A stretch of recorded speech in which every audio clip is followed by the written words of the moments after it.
A'udzu billahi minasyaitonir rajim. Bismillahirrahmanirrahim. Assalamualaikum warahmatullahi taala wabarakatuh. Al-Fatiha. A'udzu billahi minasyaitonir rajim. Bismillahirrahmanirrahim. Alhamdulillahi rabbil alamin. Arrahmanir rahim. Maliki yaumiddin. Iyyaka na'budu wa iyyaka nasta'in. Ihdinas siratal mustaqim. صراط الذين أنعمت عليهم غير المغضوب عليهم ولا الضالين آمين. بسم الله الرحمن الرحيم. الحمد لله رب العالمين والصلاة والسلام على أشرف الأنبياء والمرسلين وعلى آله وصحبه أجمعين. اللهم صل على سيدنا محمد وعلى آله وصحبه وسلم. اللهم صل على سيدنا محمد وعلى آله وصحبه وسلم. اللهم صل على سيدنا محمد وعلى آله وصحبه وسلم. اللهم نور قلوبنا بنور هدايتك كما نورت الأرض بنور شمسك أبدا أبدا. اللهم زدنا علما وارزقنا فهما. اللهم يسر ولا تعسر وتم بالخير. وصلى الله على سيدنا محمد وعلى آله وصحبه وسلم. والحمد لله رب العالمين. آمين يا رب العالمين.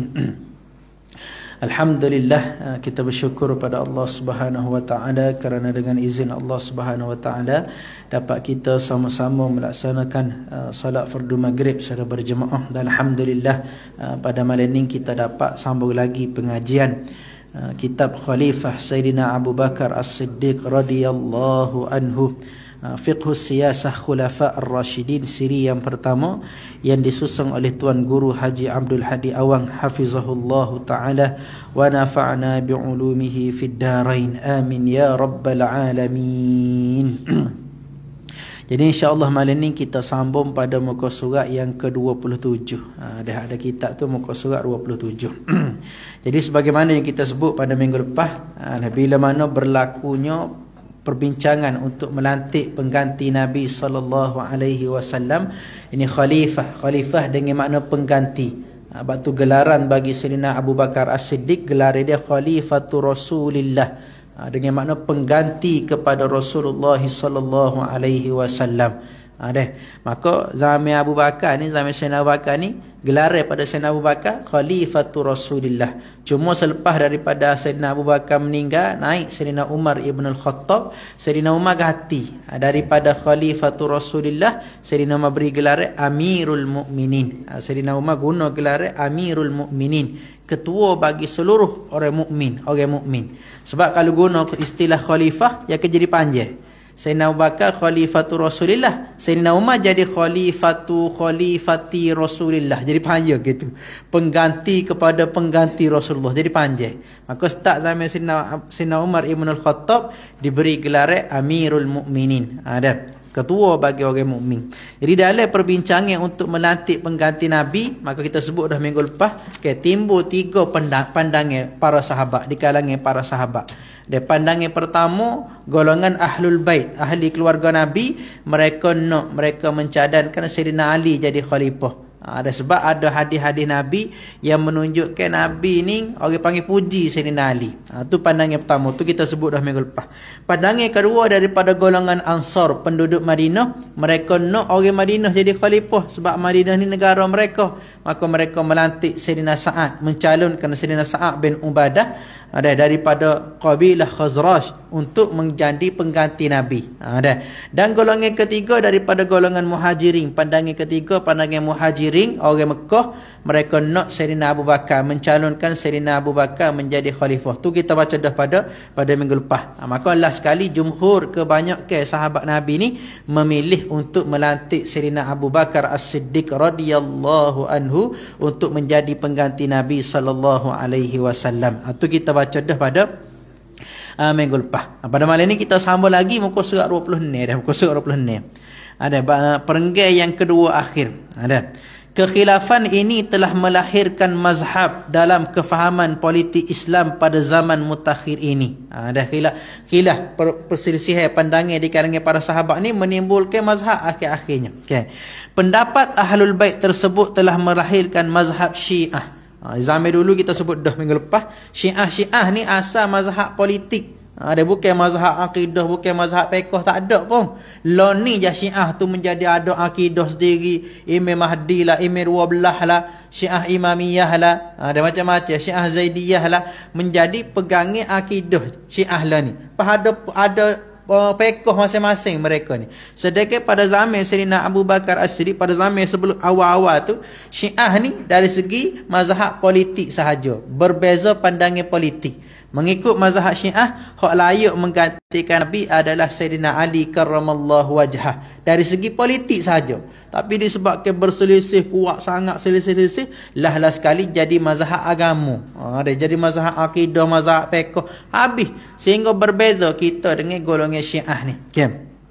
Kemudian, sama lagi. Muka surat 20 ni. Kemudian lahir golongan yang menyatakan bahawa bukan sahaja keturunan Sayyidina Ali karramallahu wajhah dan Siti Fatimah radhiyallahu anha yang layak menjadi khalifah, bahkan mereka turut memperjuangkan bahawa keturunan Al-Abbas, ini Sayyidina Abbas bin Abdul Muttalib, bapa saudara Nabi, juga berhak. Dan golongan ini telah berjuang sehingga menegakkan kerajaan Abbasiyah. Lepas daripada Sayyidina Ali syahid, naik kerajaan Umawi, Sayyidina Muawiyah bin Abi Sufyan, lebih kurang 91-92 tahun kerajaan Umayyah. Lepas pada tu naik pula kerajaan Abbasiyah, memerintah dunia Islam selama 500 tahun lebih. Kerajaan Abbasiyah, cucu cicit daripada Sayyidina Abdullah bin Abbas. Itu antara sejarah kerajaan-kerajaan Islam. Okay. Pendapat Ansar pula, golongan Madinah pula, melahirkan mazhab Khawarij. Dan pendapat yang diputuskan dalam syura yang berlangsung di Saqifah Bani Sa'idah itu menjadi pegangan jumhur umat Islam yang dimuktamadkan. Jadi jumhur umat Islam pada masa itu nak melantik Sayyidina Abu Bakar As-Siddiq sebagai khalifah. Masalah yang wujud ialah pertelingkahan mazhab yang melibatkan akidah dan syariat, yang mencetuskan perpecahan dalam masyarakat Islam. Perpecahan yang berlaku kemudian diresapi dengan anasi musuh dalam selimut yang merosakkan umat Islam dari dalam diri mereka sendiri. Hak jadi masalahnya bila mana berlaku perselisihan di kalangan mazhab. Sebenarnya kalau kita tengok, kita dalam bab mazhab ni, kita yang berpegang dengan mazhab Syafi'i ni kan, kita mengambil salah satu di antara 4 mazhab yang muktabar. Muktabar ni yang diiktiraf oleh dunia Islam. Seluruh ulama iktiraf. Ada 4 mazhab. Mazhab Hanafi, mazhab Maliki, Syafi'i dan juga Hambali.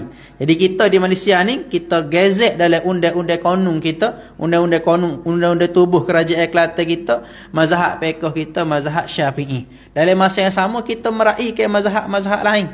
Cuma wakil keadaan di Malaysia ni, kita kena mazhab Syafi'i. Jangan kita ni muka pandang mazhab lain, pergi ngajar mazhab lain di Malaysia. Celaru habislah orangnya. Lepas tu kalau kita mengaji di Azhar di Mesir. Di Mesir dia mengaji belakang mazhab.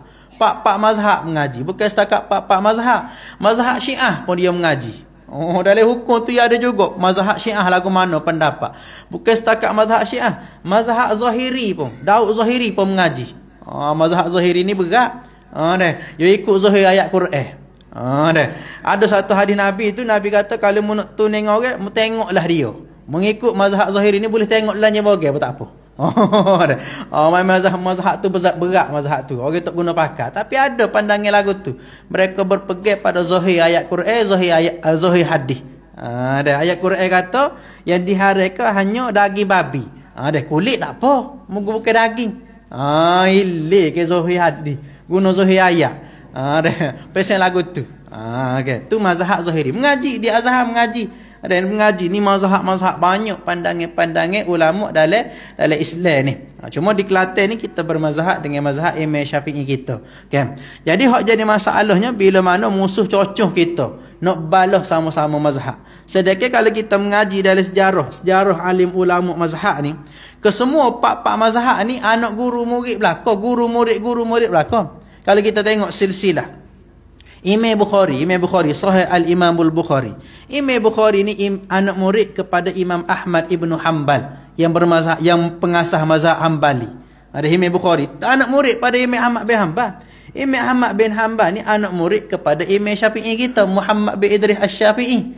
Ni pengasah mazhab Syafi'i yang kita pegang ni. Imam Syafi'i kita ni pula anak murid kepada Imam Malik. Mazhab Maliki tu. Dan Imam Syafi'i kita juga anak murid kepada Imam Muhammad bin Hasan Asy-Syaibani. Siapa dia Imam Muhammad bin Hasan ni? Anak murid kepada Imam Hanafi. Mana Imam Syafi'i ngaji dengan anak murid Imam Hanafi. Nama Imam Muhammad bin Hasan. Ada Imam Muhammad bin Hasan Asy-Syaibani. Imam Ahmad bin Hasan Asy-Syaibani ni anak murid pada Imam Abu Hanifah, Imam Hanafi. Maknanya mazhab pak ni ia badi berguru sama-sama dia. Tapi tak balah. Dia tak ada balah. Mari ke kita lah ni duk balah mazhab apa itu ini. Siapa kata baca doa kunut bid'ah. Macam-macam apa-apa ni. Itu masalah. Selawat antara tarawih bid'ah. Allah tak meraih ke orang panggil kepelbagaian hukum dalam mazhab Islam. Patut kena railah ikhtilafu ummati rahmah. Ada khilaf, perselisihan pandangan, perbezaan pandangan di kalangan umat aku ni rahmat. Ada satu kerahmatan bagi kita, keluasan bagi kita. Ada wujud aliran yang sederhana dan ada yang jahil serta menzalimi diri sendiri sehingga terkeluar daripada landasan Islam yang sebenar. Ada Syiah ni, Syiah yang gulu, yang melampau. Sehingga ada satu mazhab Syiah tu Sayyidina Ali ni Tuhan. Begak. Dia kata Sayyidina Ali tu Tuhan. Puja gitu mo Sayyidina Ali, siapa dia kata Sayyidina Ali ni Tuhan. Dan dia kata Abu Bakar dan Umar finnar. Sayyidina Abu Bakar, Sayyidina Umar dalam neraka. Ni mazhab Syiah yang ngulu, melampau. Tu sesat lah. Apa kita ahli sunnah kan, ayah peng kerja langit tu lah. Ya lebih kurang. Hak sesat-sesat. Ya ada hak sesat. Ya ada hak molek. Gitu. Islam tetap dipelihara oleh Allah Subhanahu Wa Taala secara ilmu melalui riwayat. Iaitu secara sanad ilmu. Batu sanad ni penting. Terutamanya dalam ibadah ilmu hadis.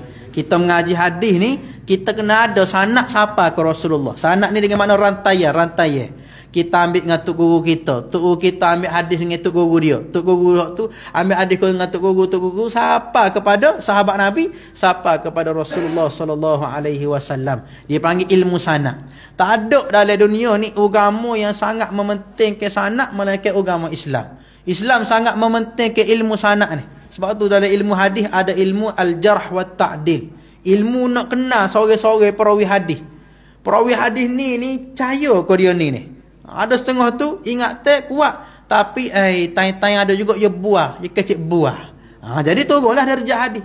Ada tu tuanya baik, perawi hadis ni baik, ingat kuat. Semuanya kuat. Cuma alah-alah ketua tu nyanyi, jadi ingat tak ingat. Jadi turun darjah hadis dia. Tu dia mengaji dari ilmu jarah wa ta'dil, dari ilmu mustalah hadis. Nak ayat sosok kalian nak boleh kau siapa ucapan Nabi nak siapa kau kita ni, ulama cek sore-sore hak bawa percakapan Nabi ni setara mana dia. Apa tu Imam Bukhari ni dia ngapar 200,000 hadis. Dia ngapar 200,000 hadis yang sahih. Tapi dia bubuh dalam sahih Bukhari dia tu 7,000 lebih je hadis. Nak ayat dia saring kat nak hadis, nak ayat betul-betul mari daripada Nabi. Waktu Sahih Bukhari ni sesahih kitab, sebetul-betul kitab selepas daripada Quranul Karim, lepas pada Quran. Sebab Imam Bukhari dia saring-saring sungguh. Yang nyebut 7,000 lebih, yang ngapa beratus ribu hadis sahih, tapi ia bubuh sikit yang menepati piawai hak dia garis ke untuk masukkan hadis dalam Sahih Al-Imam Al-Bukhari.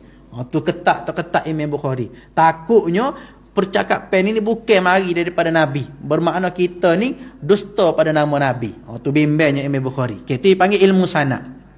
Yang rapi dan ilmu dirayah. Ini secara kefahaman melalui ilmu Islam dan kaedah-kaedahnya. Ilmu dirayah ni ilmu kefahaman. Nak memahami Quran hadis ni nak pada ilmu nahwu sarah, ilmu balaghah, ilmu qawaid fiqhiyah, ilmu usul fiqh. Dan nak boleh kau nak boleh kau faham. Ilmu Islam tu kena ada ilmu-ilmu alak ni. Barulah boleh waktu bik hukum. Ni ada pok kita, kita tak pegang ke hal lain, kita pegang Quran hadis. Betul pergi Quran hadis, tapi nak memahami tu nak pada ilmu alat. Pas kita tak reti ilmu alat ni, berhajat kepada pertolongan alim ulama yang reti ilmu alat. Sebab tu kita kena pergi pada alim ulama. Kalau kita kata hamba baca Quran hadis tak cara kau ulama. Betul kau dah mau reti Quran hadisnya. Ni mukjizat bukan kalam manusia, kalam Allah Subhanahu Wa Taala. Okey. Akhirnya maka Islam ni dijaga dengan dua ilmu tadi. Ilmu sanak percakapan ni mari daripada ni siapa pada Rasulullah. Selagi ilmu dirayah, kefahaman terhadap Quran dan juga hadis tadi melalui alim ulama kita. Akhirnya suara terbesar daripada kalangan para sahabat radhiyallahu anhu bersetuju untuk melantik Sayyidina Abu Bakar radhiyallahu anhu menjadi khalifah. Mereka yang tidak bersetuju dalam kalangan Ahlul Bait dan juga golongan Ansar akhirnya turut berbai'ah. Sebentar je tidak setujunya. Ada becek-becek tak setuju metal, lepas tu pakat setuju belaka. Sepakat para sahabat melantik Sayyidina Abu Bakar As-Siddiq menjadi khalifah pengganti Nabi. Ada pun riwayat yang menyatakan bahawa Sayyidina Sa'ad bin Ubadah, ini jadi ketua Bani Khazraj, hak ada dicalonkan untuk jadi khalifah ni, tidak membai'ah Sayyidina Abu Bakar radhiyallahu anhu adalah terlalu dhaif. Riwayat terlalu dhaif. Sebenarnya seluruh Ahlul Bait dan golongan Ansar tetap menerima Sayyidina Abu Bakar radhiyallahu anhu menjadi khalifah. Mereka berbai'ah serta mendukung khalifah dengan berkorban yang membuktikan keikhlasan mereka. Hendaklah diyakini betapa mereka itu tidak didorong oleh nafsu hubur riyasah. Lepas tu apa berebut nak jadi khalifah ni? Orang tanya, berapa Sayyidina Sa'ad bin Ubadah nak jadi khalifah? Berapa Al-Bait nak suruh Sayyidina Ali jadi khalifah? Okey, gila jawab teh kau super learning. Aduh. Hendaklah kita yakin betapa mereka para sahabat ni tidak didorong oleh nafsu hubur riyasah. Berebut bukan nak cinta ke jawatan dak. Apa? Kerana mereka para sahabat ni kerana keimanan yang ikhlas dalam diri mereka masing-masing telah memadamkan sifat yang buruk. Lepas tu berebut tadi tu apa? Tok Guru ayat sini, mereka hanyalah berlomba-lomba untuk kehadapan dalam menunaikan perintah Allah Subhanahu Wa Taala yang besar fadilatnya. Mereka hanya berlomba-lomba nak baik. Fastabiqul khairat, berlomba-lombalah kamu untuk melakukan kebaikan. Berebut tu untuk melakukan kebaikan pada umat Nabi.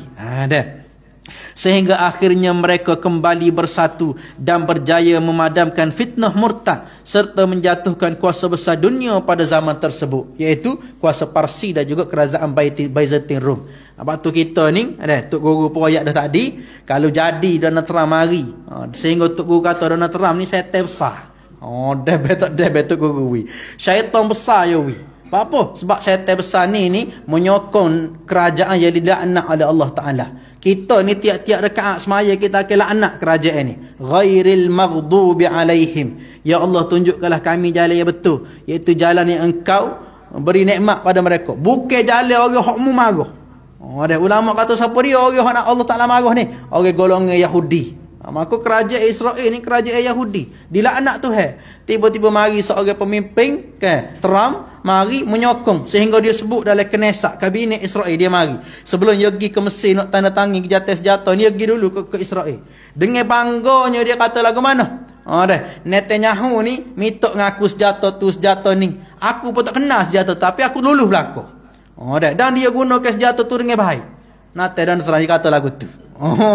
Gapa dia makna dengan baik tu? 67,000 setara kita mati syahid disebabkan senjata mereka, bekalan daripada mereka. Dia boleh berbangga kami yang menolong Israel, bekas senjata dan sebagainya. Tiba-tiba dia nak mari di Malaysia, kita jemput dia mari Malaysia. Maka Tok Guru kata ni syaitan besar. Dia kata kalau jadi mari, saya nak kerahkan seluruh rakyat beripung demonstrasi lawan Trump. Kalau lupa pula apa kita trik ni. Trik ni ramah kalau Tok Guru sendiri suruh kan. Tu gerai. Penjemput juga penjahat. Syaitan besar apa Tok Guru. Ni syaitan. Ni kerajaan yang mengaku mereka ni besar sehingga buat pesta jenayah dalam kabinet Israel. Berbangga-bangga boleh membunuh setara kita di bumi Palestin. Ni jahat atau jahat kerajaan besar sekarang ni. Mengaku besar. Okey, habis itu. Dan kita orang Islam pula, pemimpin Islam pula pergi sambut. Allah, pakat sambut muju Malaysia tak pergi. Ni kita berbangga juga. Walaupun kita tak belagangi tapi bab ni kita belagangi. Alhamdulillah kita Malaysia ni tak ada hubungan di pemerintah langsung, tak jemput pun tak apa Oh, dah jemput agak apa dia tu. Dah cuma kita pergi jemput pula mari sini. Dah patutnya kerah lah tak seduk mari dia tu nya. Dah. Lepas tu guru kata demonstrasi hari ni. Kita akan kerahkan rakyat untuk demonstrasi lawan. Presiden Trump tu. Okey. Tu habis berkenaan dengan cerita pelantikan khalifah. Okey, masuk lagi muka surat yang ke-28 tu, pengenalan Sayyidina Abu Bakar As-Siddiq radhiyallahu anhu, biografi dia. Kita biasa duk dengar Sayyidina Abu Bakar As-Siddiq, Sayyidina Abu Bakar As-Siddiq. Nama gapo dia sebenar? Apa biodata dia? Sehingga dia ni Sayyidina Abu Bakar, beliau ni disebut oleh Allah Subhanahu wa taala sahabat baik Nabi. Iz yaqulu li sahibihi, ketika mana izhuma fil ghar, iz yaqulu li sahibihi, ketika mana mereka berdua duduk dalam gua ketika hijrah. Izhuma fil iz yaqulu li sahibihi, ketika mana Nabi royak pada sahibihi. Sahih ni kalau dalam bahasa Melayu sahih baik dia. Allah Taala istihar Sayyidina Abu Bakar ni sahih baik Nabi. Maka tak dapat tidak kita orang Islam ni kena kenal dengan lebih mendalam siapa dia Sayyidina Abu Bakar As-Siddiq ni, sehingga istimewa dia ni Allah Taala iktiraf dia sahih baik Nabi SAW. Nama asal Sayyidina Abu Bakar As-Siddiq radhiyallahu anhu ialah Abdullah ibn Usman. Ingat situ, Abdullah bin Usman. Ayahnya nama Usman, tapi kita tak biasa dengar Usman, kita biasa dengar Abu Quhafah. Ayah dia apa masuk Islam pada pembukaan kota Mekah masuk Islam. Ayah dia tua roh, buta mata. Sayyidina Abu Bakar bawa pergi jumpa Nabi, duduk depan Kaabah, istihar masuk Islam depan Nabi. Nabi pegang dada ayah dia, tu tetap iman dalam hati ayah dia. Nabi suka sangat-sangat ayah Sayyidina Abu Bakar ni masuk Islam. Berat sebab ayah Sayyidina Abu Bakar ni kita biasa cerita sama dalam peristiwa hijrah. Bila mana Sayyidina Abu Bakar ni bawa habis duit, rumah dia hak ada duit tu bawa belakang hijrah sekali dengan Nabi, tak tinggal sekeping abu. Maka ayah dia nama Abu Quhafah ni buta, ngepek ke anak dia, Abu Bakar ni nak kau bawa habis licing duit untuk sayang baik dia Muhammad tu. Masa tu tak masuk Islam lagi. Cucu dia hak nama Asma binti Abu Bakar ni bosan tu dia duk ngepek ke ayah dia ni. Dia kata lagu mana dok tu ayah tinggal banyak, kita tak percaya mari. Maka cucu dia Asma ni ambil batu balut dengan kain, tok dalam bekas duit. Mari oh, dia pegang tangan tok dia ni, mari gagah ni banyak lagi duit ni ayah tinggal. Sehingga ayah saya kata lagu mana, oh kalau cemuk ni tak apa, dia nak pergi mana-mana pun. Padahal bukan duit pun, batu balut dengan kain. Tu. Tapi masuk Islam lah kalau Nabi suka sangat dengan masuk Islamnya ayah Sayyidina Abu Bakar As-Siddiq radhiyallahu anhu. Maka nama asal Sayyidina Abu Bakar ni Abdullah bin Usman, ini Abu Quhafah bin Amir Al-Qurashi At-Tamimi, daripada Bani Tamim. Ahli sejarah meriwayatkan bahawa nama asal Abu Bakar ialah Abdullah dan dikenali dengan panggilan Atik. Tapi orang Mekah panggil dia Atik. Sebelum daripada masuk Islam lah. Dalam kalangan penduduk Mekah sebelum dan selepas memeluk Islam pun panggil lagi Atik. Adapun panggilan Abu Bakar ni, apa panggil Abu Bakar? Dia apa panggil Abu Bakar? Itu ialah satu kunyah. Kunyah ni nama sanjungan, laqab kunyah. Nama sanjungan beliau yang bermakna awal. Bakrun ni dengan makna awal. Abu ni bapa, Bakrun ni awal, bapa awal. Awal apa dia? Kerana nama yang diambil kerana beliau orang yang terawal masuk Islam.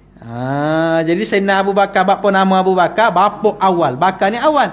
Kerana beliaulah orang lelaki pertama yang masuk Islam selain daripada keluarga Nabi SAW. Sebab orang yang mula-mula sungguh masuk Islam isteri Nabi Siti Khadijah radhiyallahu anha, lepas tu Sayyidina Ali bin Abi Talib, lepas tu anak-anak Nabi, lepas tu Ummu Aiman. Hok duduk dalam rumah Nabi belakang ni. Ummu Aiman, lepas tu Zaid bin Harisah, semua duduk dalam rumah Nabi belakang. Orang luar mula-mula, hok luar pada rumah Nabi, hok masuk Islam mula-mula Sayyidina Abu Bakar As-Siddiq. Maka Nabi bagi gelar daripada dia Abu Bakrin, bapa yang mula-mula masuk Islam. Ada Abu Bakar. Boleh kau pok kita ya gelar Ben. Ya gelar Ben ke bahasa Inggeris Bakar. Kalau anak ada nama Afiq Awang Bakar, Afiq Beng dia panggil. Gelar lagu tu. Sedangkan nama ni nama molek Bakr dengan mana awal. Aduh. Tu makna nama Abu Bakar. Tu asas silah nama Abu Bakar. Bapa yang awal. Dengan makna kerana apa? Kerana beliau orang lelaki pertama yang awal masuk Islam yang di kalangan bukan keluarga Nabi SAW. Ada. Sayyidina Abu Bakar radhiyallahu anhu juga salah seorang pemimpin Mekah yang dihormati kerana berakhlak mulia sejak awal sebelum menganut Islam lagi. Belum Islam ni dia berjuruh dah. Budak orang berjuruh dah. Malahan beliau tidak terpengaruh dengan amalan jahiliyah seperti menyembah berhala dan melakukan maksiat seperti meminum arak dan sebagainya. Tak buat belaka. Juruh. Walaupun tak Islam pun dia juruh. Sebab tu Nabi sayang baik dengan dia. Sebab tu sayang-sayang ni kena cari molek. Ni sayang tak juruh pakit tu. Dia kena sayang molek. Tengok Nabi, sayang tengok orang juruh dah. Sayyidina Abu Bakar As-Siddiq. Sayyidina Abu Bakar radhiyallahu anhu dilahirkan 2 tahun beberapa bulan selepas kelahiran Rasulullah sallallahu alaihi wasallam. Lepas tu Sayyidina Abu Bakar ni dia muda 2 tahun berbanding Nabi. Ketika mana Nabi bawa Islam, masa umur Nabi 40 tahun 6 bulan, umur Sayyidina Abu Bakar masuk Islam ni 38 tahun. Tahun Nabi wafat umur 63 tahun. Tahun ke-11 Hijrah, umur Sayyidina Abu Bakar 61 tahun. Sayyidina Abu Bakar ni meninggal pada tahun 13 Hijrah. Masa umur Sayyidina Abu Bakar 63 tahun, siapa dengan umur Nabi? Tu umur, jarak antara umur Sayyidina Abu Bakar dengan Rasulullah sallallahu alaihi wasallam. Tikah 2 tahun muda Sayyidina Abu Bakar berbanding Rasulullah sallallahu alaihi wasallam. Kemudian beliau menjadi sahabat baginda yang sangat akrab, sebelum baginda sallallahu alaihi wasallam dilantik menjadi rasul lagi, sehingga bersama baginda ketika musafir ke negeri Syam dengan Abu Talib, bapa saudara Rasulullah sallallahu alaihi wasallam. Gi mendego di Syam pun Sayyidina Abu Bakar gi juga. Dia sangat baik. Gi mana-mana peduk sekali. Ketika itu beliau menyaksikan sendiri peristiwa pertemuan dengan paderi yang sedang beruzlah. Paderi itu menyaksikan tanda kenabian akhir zaman yang telah dijanjikan terletak pada diri Rasulullah sallallahu alaihi wasallam ketika masih kanak-kanak dan remaja. Paderi ni tengok ada awal duduk tudung seumur Nabi. Dan paderi pun duk tengok lagu mana you nak tengok tanda ni. Dan di belakang Nabi ni ada cok mohon. Paderi tahu berlaku, dia tahu berlaku. Sifat-sifat Nabi ni dia tahu berlaku. Dan Sayyidina Abu Bakar menyaksikan peristiwa ni. Sayyidina Abu Bakar radhiyallahu anhu menjadi lelaki pertama menganut Islam dalam kalangan bukan ahli rumah Rasulullah sallallahu alaihi wasallam. Sebelumnya Khadijah radhiyallahu anha menjadi orang pertama yang menganut Islam, manakala Ali bin Abi Talib karramallahu wajhah merupakan kanak-kanak pertama yang menganut Islam. Sayyidina Ali ni masa mula-mula Islam umur dia 10 tahun. Budak mula-mula yang masuk Islam. Hal ini demikian kerana Sayyidina Ali karramallahu wajhah dipelihara oleh Rasulullah sallallahu alaihi wasallam di rumahnya, rumah Nabi. Kecil lagi Nabi ambil Sayyidina Ali ni pegang menjadi anak akak Nabi bagi membantu bebanan bapa saudaranya Abu Talib. Sebab Abu Talib anak ramah. Maka Abbas bin Abdul Muttalib pakat dengan Nabi. Lagu mana kalau kita pergi ambil anak Abu Talib, kita pegang sore. Maka Abbas ambil sore, Nabi ambil sore. Nabi ambil Sayyidina Ali karramallahu wajhah, pegang rumah Nabi yang kecil lagi. Tu kisah dia. Okay.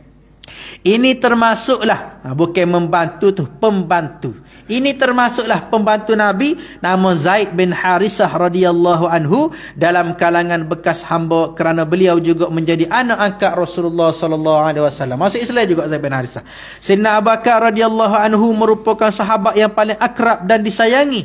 Beliau terlibat membantu perjuangan di Makkah pada permulaan awal Islam, serta bersama-sama baginda sallallahu alaihi wasallam menghadapi kesusahan akibat daripada penindasan dan kezaliman orang-orang jahiliyah. Nabi yang Sayyidina Abu Bakar yang terawal. Sebab tu Nabi sebut dalam hadis, kalau diambil iman Abu Bakar dan ditimbang iman Abu Bakar sebelah kanan, ditimbang iman seluruh umat Islam sampai kiamat, maka lebih berat iman Sayyidina Abu Bakar lagi. Itu mulia pujian Nabi kepada Sayyidina Abu Bakar As-Siddiq. Selain itu beliau juga menyatakan kebenaran dalam semua perkara yang dikatakan oleh Rasulullah sallallahu alaihi wasallam, khususnya peristiwa Isra dan juga Mi'raj. Dan dalam peristiwa Isra dan juga Mi'raj, Sayyidina Abu Bakar lah yang membenarkan Nabi, yang tidak mampu dicapai oleh akal fikiran manusia. Sayyidina Abu Bakar duk ulil lagu mana? Sadaqta, sadaqta, sadaqta. Mung betul ya Rasulullah. Mung betul. Mung koyak benda betul. Mung koyak benda betul. Orang lain tak percaya dah. Mung pergi Masjid Aqsa, sebulan berjalan sapa, tengok sapa sehari semalam lagi, naik ke langit, turun pula pagi-pagi ada dah Mekah. Orang lain keliru lagi. Sayyidina Abu Bakar sadaqta, sadaqta, sadaqta. Ada. Sifat yang dimiliki oleh Sayyidina Abu Bakar radhiyallahu anhu itu memberikan gelaran As-Siddiq. Dah menyebabkan Nabi bagi gelaran As-Siddiq kepadanya. Orang yang betul-betul membenarkan segala ucapan Nabi. Tak orang panggil apa dah? Tak was-was rasa. Dengar kali ku terima lalu dah. Okay. Bahkan beliau juga mendahului orang lain dalam membenarkan semua perkara yang dinyatakan oleh Rasulullah sallallahu alaihi wasallam. Terdapat satu hadis yang menjelaskan bahawa Rasulullah sallallahu alaihi wasallam mengalami tekanan serangan musuh di medan perang Uhud. Perang Uhud ni bila mana banyak orang di Jabar rumah tu, pakak turun belakang pemanah Nabi, mogori kapil lari ni, maka Khalid Al-Walid atau masuk Islam tu likong, pusing belakang Jabar rumah. Serai ikut belakang tentera Islam, berkecamuk tentera Islam, menyebabkan Nabi ni terpaksa berundur naik atas bukit Uhud.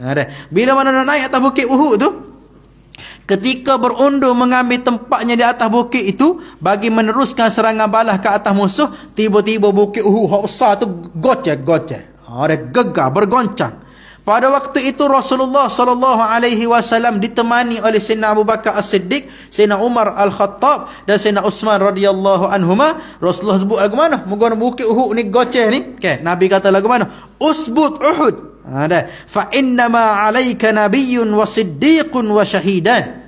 Nabi royak pada bukit Uhud. Usbut Uhud. Wahai Uhud, tenanglah wahai Uhud. Wahai bukit Uhud, duduk dia. Relax. Sesungguhnya berada di atas kamu ni adalah seorang Nabi. Aku seorang Nabi, Nabi kata. Dan ada bersama dengan aku ni seorang Siddiq. Ada Nabi yang bagi gelar pada Sayyidina Abu Bakar Siddiq. Seorang yang Siddiq, itu Sayyidina Abu Bakar As-Siddiq. Kan? Dan ada dua orang yang syuhada. Dua orang yang mati syahid. Siapa dia? Sayyidina Umar dengan Sayyidina Uthman. Situ tu Nabi nak ayat dah pada Sayyidina Uthman, Sayyidina Umar, Sayyidina Uthman, muakan mati syahid lepas pada ni. Betul sungguh. Tahun 23 Hijrah mati syahid Sayyidina Umar ditikai oleh Abu Lu'lu' Al-Majusi, seorang orang Majusi. Jadi TMS semaya, ditikai dia tulis rusuk, 3 hari lepas pada tu mati syahid Sayyidina Umar. Duk pada tahun 35 Hijrah pula mati syahid pula Sayyidina Uthman ibn Affan, dibunuh oleh pemberontak. Ada Al-Burah pemberontak pada masa tu, likong rumah Sayyidina Umar, Sayyidina Uthman likong. Sayyidina Uthman duk baca ayat Quran, duk baca Quran, tiba-tiba diceroboh dan dibunuh Sayyidina Uthman ketika baca ayat Quran. Mati syahid Sayyidina Uthman tahun 35 Hijrah. Tu cerita dia. Maka Nabi ayat awal lagi, dua orang ni akan mati syahid. Okey, tu cerita dia. Okey. Gila lagi. Sayyidina Abu Bakar radhiyallahu anhu ialah seorang peniaga yang berjaya sebelum beliau memeluk Islam lagi. Apa KJL Sayyidina Abu Bakar ni? KJL dia seorang nego. Sebelum daripada Islam ni dia seorang peniaga. Kaya dia, peniaga berjaya. Bahkan beliau sanggup mengorbankan harta dan jiwa raga di Mekah.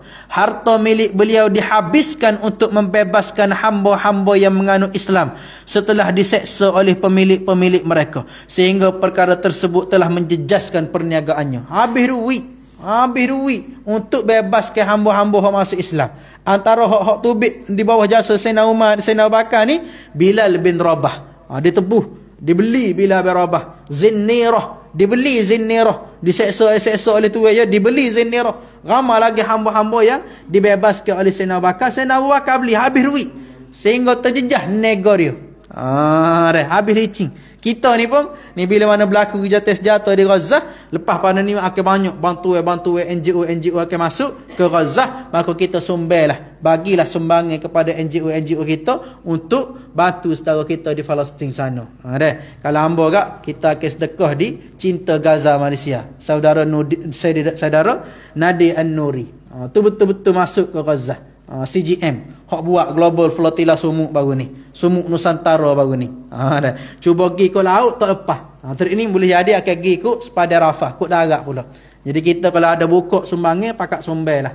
Ada hasil kita kerja, kita sumbang untuk bina balik bumi Gaza, bumi para pejuang. Hancur setara mana pun tak lari rakyat dia.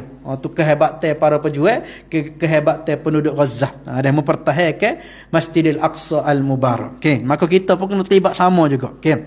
Nek sumber ni kita menego, kita boleh duit, sumber bagi sumbangan. Sebagaimana Sayyidina Abu Bakar siapa terjejah perniagaan dia untuk membebaskan hamba-hamba masuk Islam, tak sewis tuai dia seksa ni. Okey. Masa beliau dihabiskan untuk mempertahankan Rasulullah sallallahu alaihi wasallam dengan sepenuh jiwa raganya, sekalipun terpaksa menempuh maut bagi membela baginda sallallahu alaihi wasallam ketika diancam musuh. Akhirnya beliau tiada masa yang mencukupi untuk meneruskan perniagaannya. Sibuk dengan dakwah, siapa terpaksa berhenti nego. Nanti kita akan sebut bila mana Sayyidina Abu Bakar jadi khalifah ni, berapa gaji dia. Tu guru akan sebut dalam ni berapa gaji Sayyidina Abu Bakar. Moga lepas dia jadi khalifah pun duk nego lagi, tak ada duit ni. Sehingga Sayyidina Umar, nanti kita akan ceritalah, Sayyidina Umar jumpa muat gapo wahai khalifah Rasulullah. Aku nego moga nak makan juga aku pun. Sayyidina Umar kata bolah nego, mu cara kau rakyat aja. Baitul Mal akan bagi gaji padamu. Nanti kita akan cerita lagu mana telitinya Sayyidina Abu Bakar dengan duit rakyat. Bukan sembrono ambil ikut daya lagu tu. Nanti kita akan cerita sampai tepat dia dah. Pengorbanannya itu menyebabkan beliau dipilih menemani Rasulullah sallallahu alaihi wasallam ketika berhijrah ke Madinah. Peranannya disebutkan oleh Allah Subhanahu wa taala dalam kitab suci Al-Quran. Ini kita baca dah baru ni. Illa tansuruhu faqad nasarahu Allah idh akhrajahu alladhina kafaru. Thaniya ithnain idh huma fil ghar idh yaqulu li sahibihi la tahzan inna Allah ma'ana. Fa anzala Allah sakinatahu alayhi wa ayyadahu bi junudin lam tarawha wa ja'ala kalimatal ladzina kafaru as-sufla wa kalimatullahi hiyal 'ulya wallahu azizun hakim. Allah Taala sebut dalam surah Taubah ayat 40. Kalau kalian tidak menolongnya ini Nabi Muhammad sallallahu alaihi wasallam, maka sesungguhnya Allah telah pun menolongnya Nabi, iaitu ketika kaum kafir di Mekah mengeluarkannya Nabi dari negerinya Mekah, peristiwa hijrah, sedang baginda salah seorang daripada dua sahabat semasa mereka berlindung di Gua Sur. Ketika baginda berkata pada sahabatnya, janganlah engkau berduka cita, sesungguhnya Allah Ta'ala bersama kita. Maka Allah menurunkan semangat tenang, tenteram kepadanya Nabi SAW dan menguatkannya dengan bantuan tentera malaikat yang kalian tidak melihatnya. Dan Allah Subhanahu Wa Ta'ala menjadikan seruan syirik orang-orang kafir itu terkebawah, kalah dengan sehina-hinanya. Dan kalimah Allah Islam adalah yang tertinggi selama-lamanya, kerana Allah Ta'ala maha kuasa lagi maha bijaksana. Alhamdulillah, ayat ni berulang balik. Kita melihat bagaimana pejuang-pejuang kita, saudara-saudara kita tinggi sekarang ni. Ada kalimatullahi hiyal ulya, dan musuh dihina sehina-hinanya. Trik ni tadi mereka cuba melanggar gajah tes jatuh. Dia bong, dia tembok nelayan-nelayan lagi ambil di negeri menakat ikan di tepi laut Gaza. Mereka tembok, cuba mengkhianati perjanjian gajah tes jatuh. Tapi dunia menyaksikan. Kecamai dunia akan mari lalu dah. Sehina-hinanya trik ni. Dari segi politik diayah, politik persepsi ni jatuh teruk Israel. Kalah teruk Yahudi ni, kalah teruk. Siapa orang iktiraf negara-negara pengganah jahat atau jahat ni. Kesimpulannya menunjukkan bahawa Sayyidina Abu Bakar radhiyallahu anhu memenuhi ciri-ciri dan syarat-syarat penting bagi melayakkan dirinya menjadi khalifah selepas Rasulullah sallallahu alaihi wasallam wafat. Syekh Abu Hasan Ali An-Nadwi menegaskan bahawa Sayyidina Abu Bakar radhiyallahu anhu memenuhi perkara tersebut. Apa yang menjadikan Sayyidina Abu Bakar ni layak dipilih jadi khalifah? Pertama, sepanjang hayatnya bersama Islam, beliau telah mendapat kepercayaan Rasulullah sallallahu alaihi wasallam dengan menugaskannya Sayyidina Abu Bakar ni memimpin perkara yang menjadi rukun kepada agama Islam, seperti sembahyang dan juga haji. Sembahyang kita sebut dah minggu lepas. Nabi sakit 17 waktu, Sayyidina Abu Bakar ni dia imam sembahyang. Haji ni pula Nabi arah ke Sayyidina Abu Bakar ni mengepalai rombongan haji pada tahun ke-9 Hijrah. Nabi suruh Sayyidina Abu Bakar bawa rombongan haji wa haji tahun 9 Hijrah. 10 Hijrah baru Nabi pergi wa haji, haji wida. Nabi suruh Sayyidina Abu Bakar dulu pergi wa haji. Ada satu tanda menandakan Sayyidina Abu Bakar ni jadi ketua. Dalam bidang agama Nabi iktiraf Sayyidina Abu Bakar jadi ketua. Tak dalam bidang dunia kita tak boleh iktiraf. Orang suruh jadi lagu tu. Ada.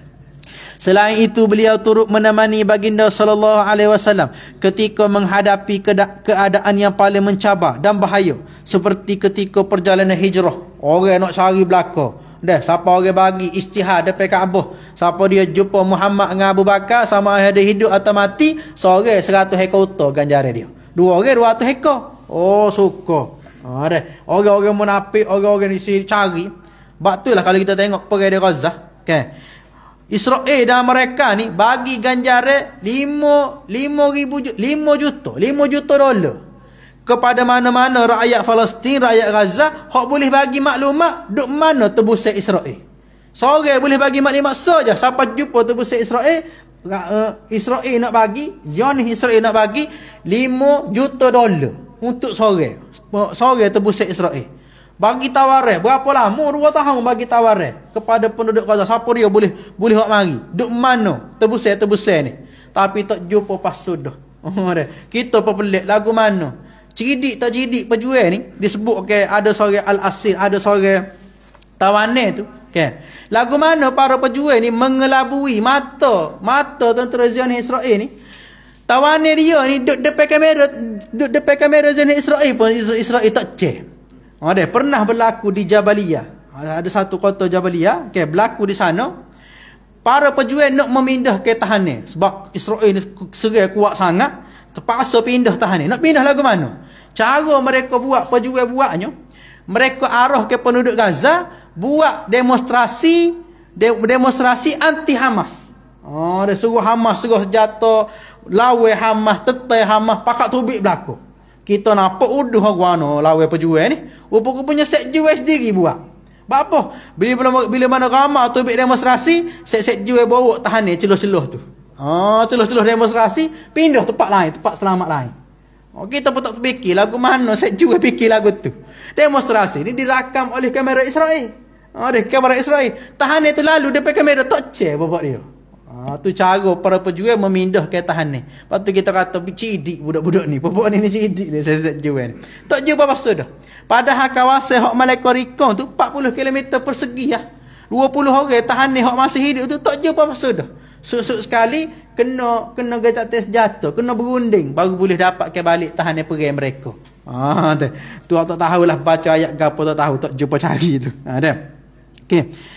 Selain itu beliau turut menemani baginda sallallahu alaihi wasallam ketika menghadapi keadaan paling mencabar dan bahaya, seperti ketika perjalanan hijrah, peperangan Badar, Uhud dan Hunain. Kita baca dah mula peperangan Hunain. Sayyidina Abu Bakar lah orang paling hampir dengan Nabi, jaga Nabi, walaupun ada setengah sahabat, ada setengah orang Islam lari tinggal Nabi duduk depan. Nabi kata anan nabiyyu la kadhib, ana ibn Abdul Muttalib.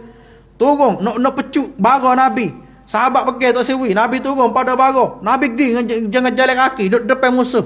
Sayyidina Abu Bakar duduk dekat dengan Nabi, jaga Nabi.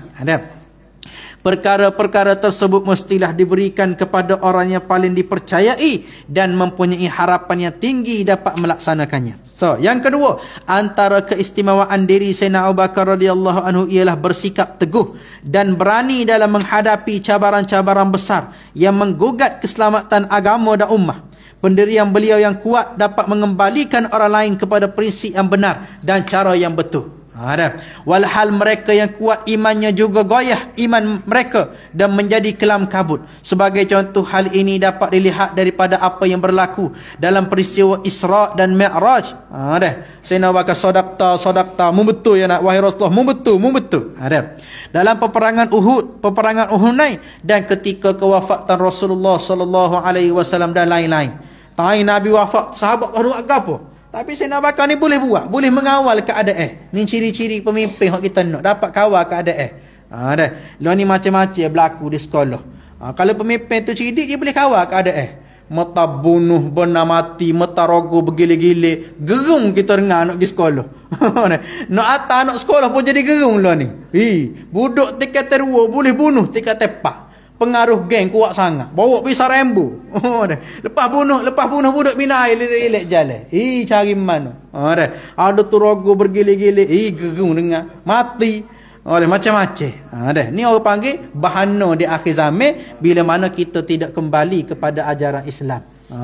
Nak kau cikgu tu boleh bawa hotel nak buat mana tu. Ada sayang-sayang kita ramai cikgu ngepek saya. Lo ni mereka hanya bangun pagi pergi ngajar, anak murid dengar, kau tak dengar ikut mung.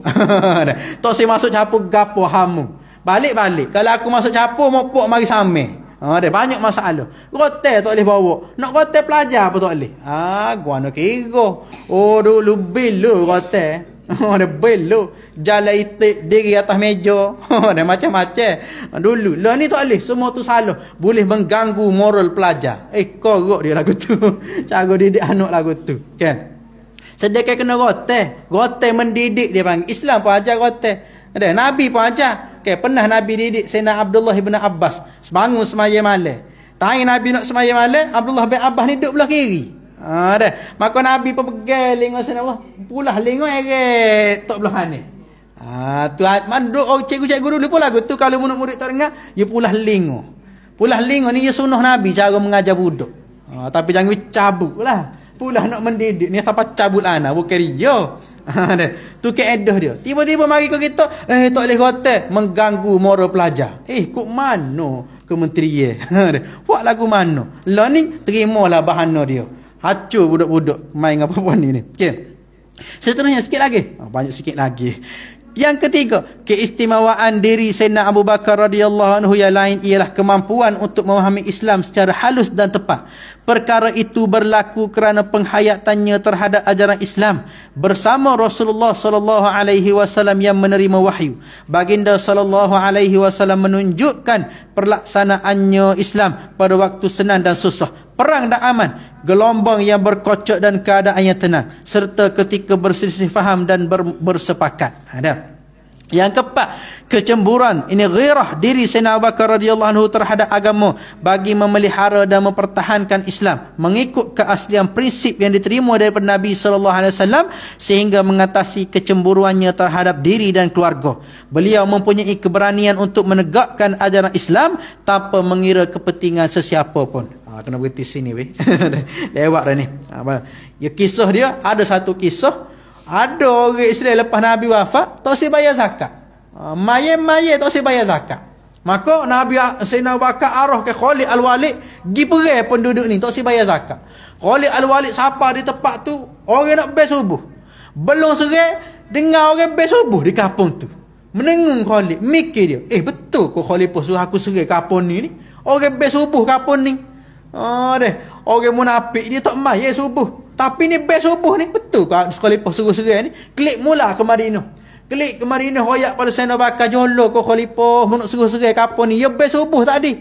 Ada Sayyidina Bakar kata serai dia tak usah bayar zakat. Umar pun mari royak wahai khalifah, tak boleh kau kita berasa tolak ansur sikit. Walaupun dia tak bayar zakat dia semaya. Dah naik angin Sayyidina Bakar. Sedekah Sayyidina Bakar ni lembut tu Sayyidina Umar ni backing. Bila mana Umar kata lagu tu, naik angin Sayyidina Abu Bakar. Abu Bakar kata lagu mana? Wahai Umar, ajabbarun fil jahiliyah, ajabbanun fil Islam. Wahai Umar, mu ni debel tahun jahiliyah kau. Jadi pengecut tahun Islam Apa mu jadi pengecut tahun Islam? Nengung Sayyidina Umar kena lagu tu. Tahun jahiliyah debel tahun jadi Islam ngecut. Maka Sayyidina Abu Bakar arah ke Khalid ni, diserai ke apa tu? Sebab tak bayar zakat. Abu Bakar kata lagu mana? Kalau dia tak bayar sutah, tak bayar seekor anak bigitino pada aku, tetap aku akan perangi dia. Sebab dia tidak melaksanakan bayar zakat. Sedekah bayar zakat ni rukun Islam. Sehingga Sayyidina Umar lepas pada tu kata lagu mana? Allah mujurnya ada Abu Bakar. Kalau dia tak tegah tahun itu, hilang rukun Islam membayar zakat. Ada mujur dia tegah tahun itu. Itu di antara ketegasan Sayyidina Abu Bakar radhiyallahu anhu. Dah. Dah merasa cukup setakat tu dah. InsyaAllah kita sama pula pada minggu depan. Wallahu a'lamu bis-shawab. A'udzu billahi minasyaitonir rajim. Bismillahirrahmanirrahim. Alhamdulillahi rabbil alamin wassalatu wassalamu ala asyrafil anbiya'i wal mursalin wa ala alihi wa sahbihi ajma'in. Allahumma faqihna fid din wa 'allimna at-ta'wil. Wa sallallahu ala sayyidina Muhammad wa ala alihi wa sahbihi wa sallam. Walhamdulillahi rabbil alamin.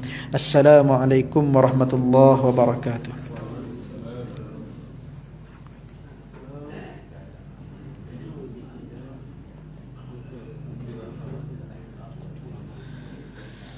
Allahu Akbar. Ber